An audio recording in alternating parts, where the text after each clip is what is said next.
Let's all go to the castle. Let's all go to the castle. Let's all go to the castle. Even though we're woefully unprepared. That was apparently the theme song of my players during our last session. Hey everybody, my name is Brandon, and we played D&D on Sunday, and it was a colossal cluster. But more importantly, it was a lot of fun. The encounter that I thought that we were going to be running tonight, I had actually prepared like 2 sessions ago, and I thought we were going to get to it the first time that we introduced Scoob last week, but we ended up not getting to it, and then they completely skipped over it this week and went to a part in the adventure that is like 10 pages towards the back. The Red Brand dungeon that I had prepared and had all these battle maps drawn out for and was ready to role play all the way through, we didn't do. Instead, Temerity, the rogue player, who again, up to this point had only hit maybe 3 creatures, decided that they really needed to go to the castle where there's a bunch of goblins and the Goblin King, where they're supposed to find Gundren, the main guy who sent them on this quest to begin with.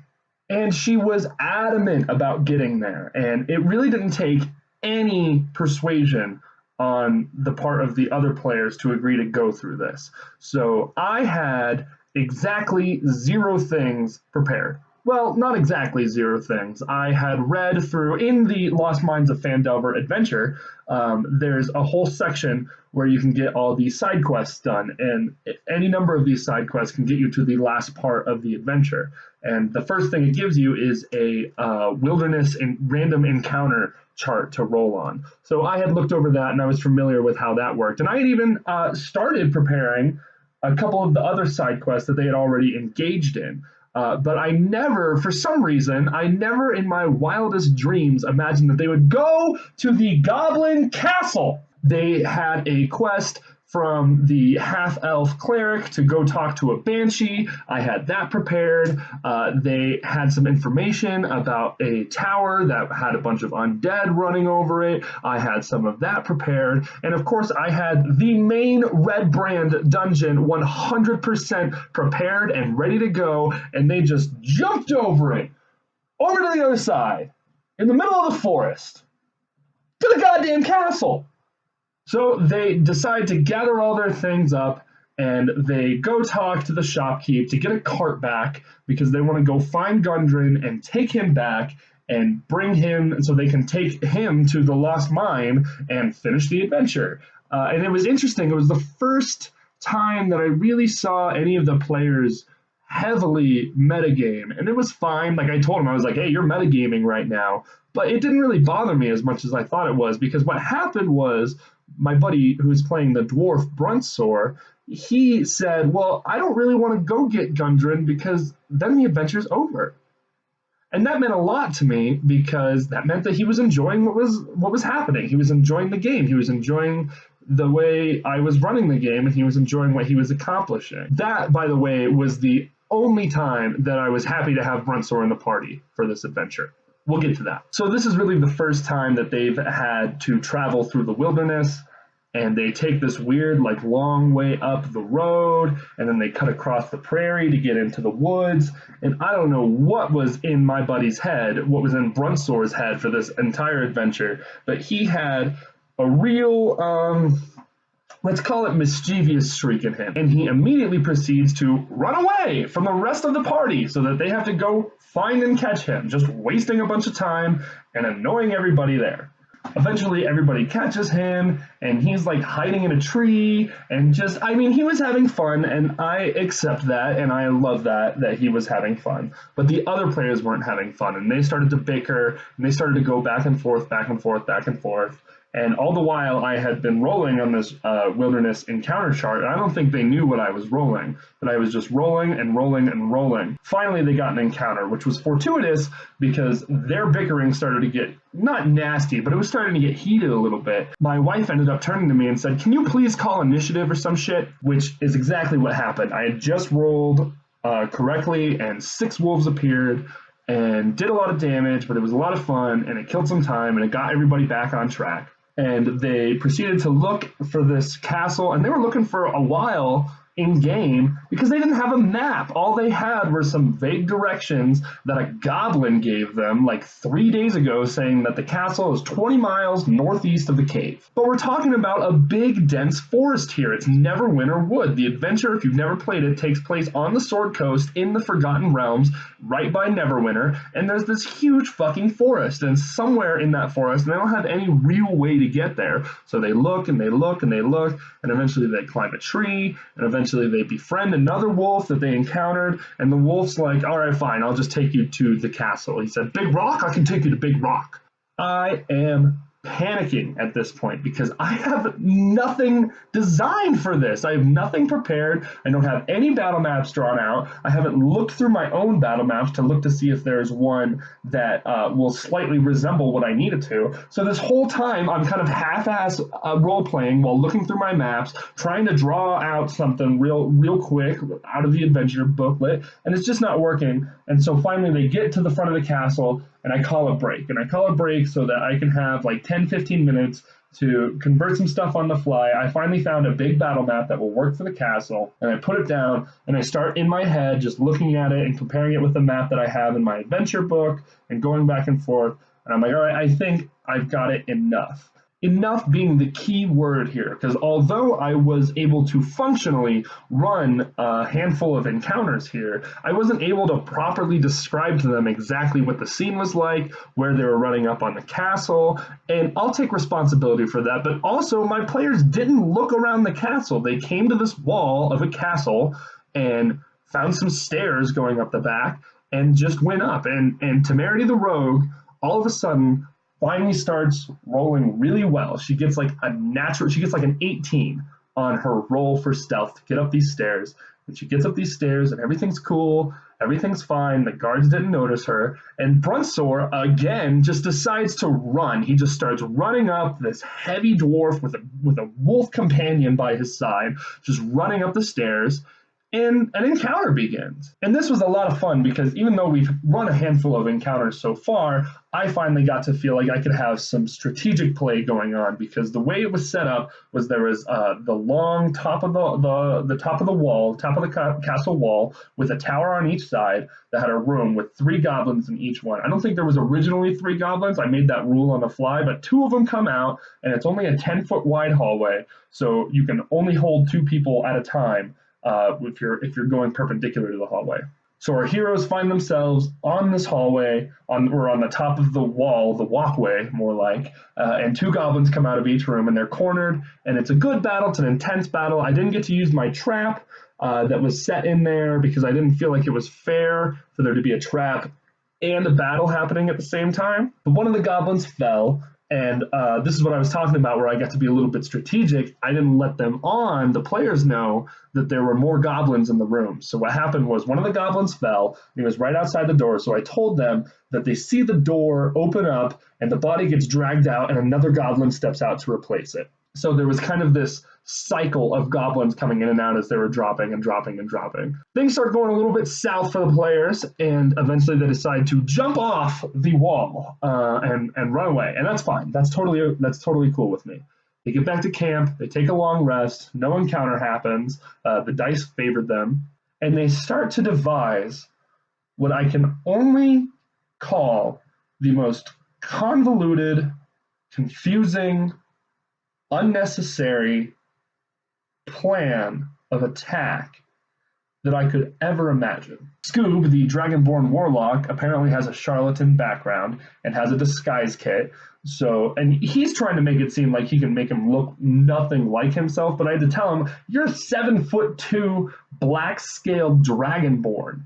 The best that you could do is make you look like a different colored Dragonborn. You're not going to all of a sudden look like a gnome. So he devises this plan to distract the guards at what is essentially the back door of the castle, because these stairs just go up to this walkway, but there's a gate on the other side that they never checked out. He devises this plan to disguise himself and write on the cart that he's a merchant, and he's going to roll up to the castle to distract the guards and just try to sell them something, while his wolf that he caught in the woods and Mud, my wife, hang out in the back. Now, Mud is a druid, and now she's got her wild shape form, so she's going to turn into a rat and try to sneak into the castle because they know, because a goblin told them, that Gundren is being held here. Or at least he was being held there. Stay tuned for that. So that's not the worst plan I've ever heard of. It seems weird to me that you would try to roll up to a goblin castle and try to sell wares and trade with them, but he has a really high persuasion and a really high charisma. So I said, okay, you know what, you can do it. But while all of that is happening, Bruntsor, the obnoxious dwarf, and Temerity, the worst rogue ever, who, by the way, was able to take out a couple of goblins. I was so proud of her. Bruntsor and Temerity will be on another side of the castle with a grappling hook trying to sneak on. So effectively, Scoob is drawing the attention of the guards, while Mud is in rat form looking for Gundren, and then Temerity and Bruntsor are also breaking in to... I don't know what they were going to do. I think that they were just there to also look for Gundren, but I don't understand. I don't understand what their plan was. And then the final nail in the ridiculous coffin that is this plan. Bruntsor is just intent on having some kind of signal that something is happening, something has changed, some kind of rendezvous signal, which is smart, but he says, I've multi-classed into a druid now, so I'm a level 1 barbarian and a level 1 druid. I'm going to start a forest fire. That's his plan. His plan is to set a tree on fire to send some kind of message. No, he was trying to distract the goblins even more. But I explained to him that goblins are chaotic creatures, and this isn't their castle that they built. This isn't their home. They just took over this castle, and they could really give a fuck if a forest is on fire. And even after I explained that, as the fire grew and grew later on in the encounter, he was like, is anyone being distracted by the forest fire yet? So the plan for the most part works. And now remember, I'm pretty much flying by the seat of my pants, and I'm having to convert what's very specific in this adventure booklet to a pretty generic battle mat. Scoob rolls up and gets the goblins' attention and manages to persuade them to actually let him in so that he can distract them for a while. Mud turns into a rat, scurries in behind him, and Bruntsor and Temerity are climbing a wall while a small fire is starting to rage outside the castle walls. So the plan's actually going okay right now. Scoob is managing to distract the goblins that are in the one tower while Mud sneaks in behind him and discovers an owlbear in the room beneath. This owlbear ended up being the most important thing that these players have ever faced. And as Scoob is sitting there talking to the goblins, he makes the mistake of mentioning the Rock Seekers. I think that he was actually trying to ingratiate himself with the goblins who are being there as to hold Gundren Rockseeker as their prisoner. I think that he was trying to maybe get them to loose a little bit of information on him, but why would that work? They are guarding this guy. The Rockseeker has found the lost mind of Fandelver, and they are under orders from a fucking drow to not let him leave. So the fact that this Dragonborn knows who he is means they gotta kill him. So it's initiative. Bruntsor and Temerity bust into the room because they're right outside the door doing something, and an encounter takes place, and it's dramatic and it's intense, and Scoob falls at one point. Mud, meanwhile, is in this room with an owlbear and is freaking out because she's never seen this before in real life or in the game, and she's a rat. So she manages to get out of the room. She knows what's going on upstairs, turns back into Mud, runs up, all the while a whole battle is raging in this room, manages to run up, save everybody, and everything's cool. The battle's over, the goblins are dead, Bruntsor is being a dick about it and cutting goblins' heads off. Now this is where things really got intense, and it's not so much that Bruntsor was annoying me, but I just was really confused by the choices that he was making. He looks down the spiral staircase in the center of the room, and sees the owlbear, and Mud is like, hey, there's a fucking owlbear down there, and he goes, I want an animal handle. And I explained to him that, basically what you're doing is Grizzly Adamsing this. The guy that got mauled in a bus because he thought he could make friends with grizzly bears, that's what you're doing right now. But he said that's what he wanted to do, so I let him do it, and he actually rolls really high a couple of times, and he comes down the stairs and he's being cautious. He's doing really well, actually. I was really impressed with the way that he handled the situation, slowly coming down the stairs, rolling each time, rolling really high. Then he takes a javelin that he has and puts a dead goblin hand on the end of it. And he reaches out to try to pet the owlbear with it. And what I said was, okay, the owlbear kind of like doesn't really understand what's happening and swats and takes the javelin back from you. Bruntsor gets mad at this and says, okay, well then I'm going to throw a javelin at him. And I said, okay, roll for initiative. And this dude, this obnoxious, perverted, loud dwarf looks at me like I'm the biggest asshole in the world. Because I told him to roll initiative? You threw a javelin at an owlbear! What did you think was going to happen? So a battle ensues. The owlbear immediately knocks him off the stairs and hits him with the claw, and he takes like 20 points of damage.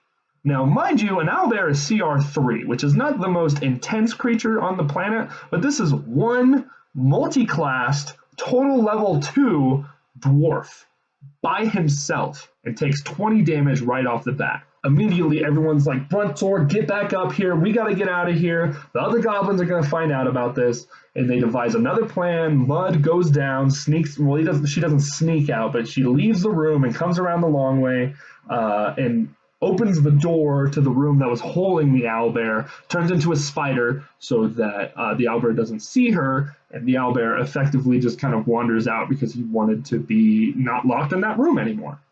And they left. They left the castle and they went back to camp, and that's pretty much all that happened. Well, I guess I did forget one thing. This encounter, like I said, was supposed to be like the second to last thing that the adventurers do, the last thing they do before they get to the big dungeon at the end of the adventure, Wind Echo Cave, the Lost Mine of Phandelver, where they fight the Black Spider and come out on top. That's what's supposed to happen. They came here to find Gundren, and once they have Gundren, they're going to be able to find the mine, and they're going to want to get there as soon as possible. But they're only level 2. They haven't even reached level 3 yet. They're really close, but they haven't done it yet. And I don't think you're even supposed to get to the mine until you're level 4, at least according to the way the adventure is written. Of course, I recognize that you don't have to adhere to that to get there, but I don't want these people to die. I want them to have fun. I think they don't fully understand the ramifications, the idea that the law of unintended consequences, the idea that their decisions affect the world around them. So what I did was I moved Gundren. I told them that when they were fighting the goblins, they had one left alive and they were interrogating him. And I had the goblin tell them that the Black Spider had Gundren transported from the Cragmaw Castle to the Red Brand hideout in Phandalin. Now this means I'm going to have to really buff up all the encounters in the Red Brand hideout because they were supposed to do this at level 2. This is what they were supposed to do before they did anything outside of Phandalin. They were supposed to get to Phandalin, stop, get ambushed, go to the cave, get to Phandalin, hang out in Phandalin for a while, fight the Red Brand, go back out of Phandalin, and then come back. So now I've had to switch things up a little bit, and I'm going to have to rebuff and reevaluate exactly how the Red Brand encounter is going to work so that it's not too easy for them and it feels climactic.